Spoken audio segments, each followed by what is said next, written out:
PB Max. Mars Incorporated launched this candy bar in 1989, layering a whole grain cookie with real peanut butter, crunchy cookie pieces, and a milk chocolate coating. Unlike most candy bar failures, PB Max wasn't pulled for poor sales. It earned roughly $50 million in revenue before Mars discontinued it sometime between 1992 and 1994. According to a former Mars executive, the decision came down to the Mars family itself, who had grown up in England and reportedly disliked peanut butter. The company never confirmed the reason, and no comparable bar has filled the gap since. Online petitions calling for its return have circulated for over a decade, gathering only modest support but refusing to fully die out. Marathon Bar. Mars introduced this candy in August 1973. An 8-inch rope of braided caramel dipped in milk chocolate, with a ruler printed on the bright red wrapper to prove its length. Unlike a standard candy bar, its size meant stores often needed a separate display just to stock it. The tagline, "The candy bar you can't eat quickly," doubled as a warning, since the dense, chewy caramel took real effort to work through. Sales slowed through the late 1970s, and Mars discontinued the bar in October 1981 after 8 years on shelves. A near-identical bar, Cadbury's Curly Wurly, launched 3 years earlier in Britain and remains in production there today. Reggie Bar. In 1976, baseball star Reggie Jackson joked that if he ever played in New York, they'd name a candy bar after him. Curtis Candy Company took the prediction literally, repackaging an old peanut, caramel, and chocolate disc called the Wayne Bun under Jackson's name and image. On opening day, in 1978, all 44,667 fans at Yankee Stadium received a free bar. When Jackson hit a home run in his first at-bat, fans threw thousands of them onto the field, delaying the game for several minutes. The bar generated $11 million in the New York area that year alone. Production ended in 1981 after Jackson left the Yankees and the factory closed, though the bar has since been revived twice, most recently in 2023. Bonkers. Nabisco launched this chewy fruit candy in 1985, pairing a soft vanilla shell with an intensely tangy fruit, filling in flavors like grape, orange, and watermelon. Unlike most candy, its fame came almost entirely from its commercials, in which a giant piece of fruit dropped from above and bonked an unsuspecting character into hysterics. When Nabisco scaled back the ad campaign in the 1990s, sales fell almost immediately, exposing just how much the product depended on that joke rather than the candy itself. Nabisco discontinued Bonkers by 1997. Leaf Brands acquired the trademark in 2012 and has announced a comeback more than once since, but a true wide release still hasn't materialized. Cadbury Spira. Cadbury developed this hollow, twisted chocolate finger in 1984 after engineers found a way to shape chocolate into new forms without using a mold. Unlike a standard countline bar, Spira's spiral shape came from this new technique, and the product was aimed specifically at teenagers, a demographic Cadbury felt its existing lineup wasn't reaching.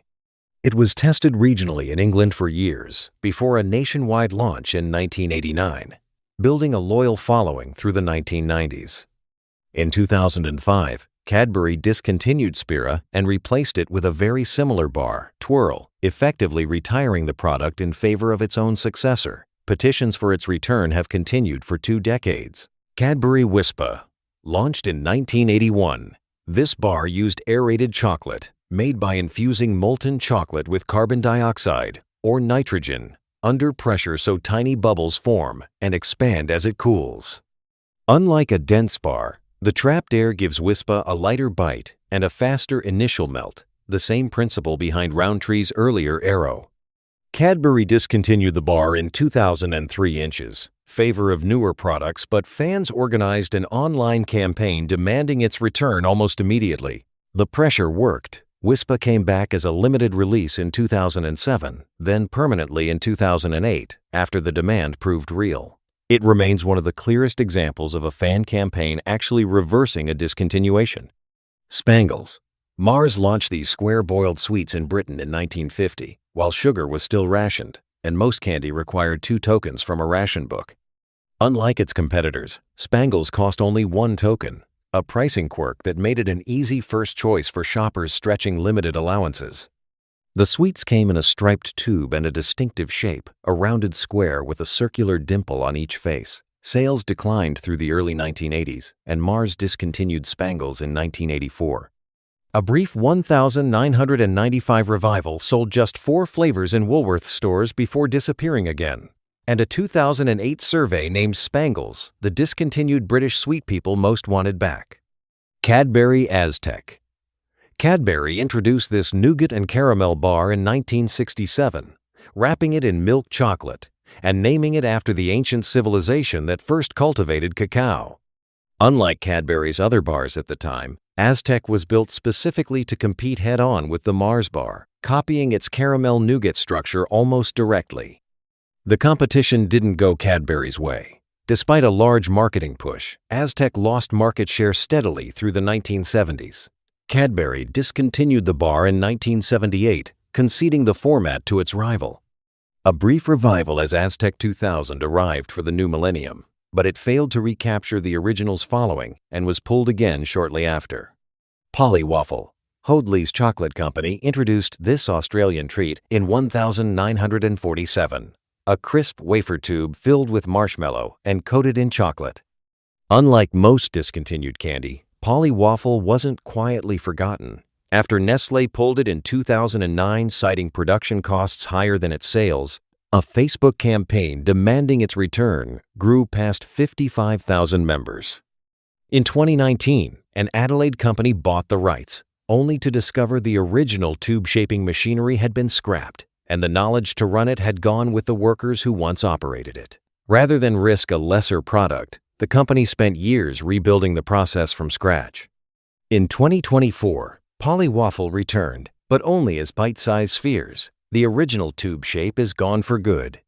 Sakuma's Drops. Sujiro Sakuma began making these hard fruit candies in Tokyo in 1908, packaging them in collectible tin cans that became a fixture of Japanese childhoods for generations. Unlike most discontinued candy, this one survived a world war. Production continued through wartime air raids, and the drops later appeared in the 1988 anime film Grave of the Fireflies, carried by an orphaned girl as one of her only possessions. Sakuma Seika, the company behind them, kept the recipe and the price unchanged for decades even as costs rose around it.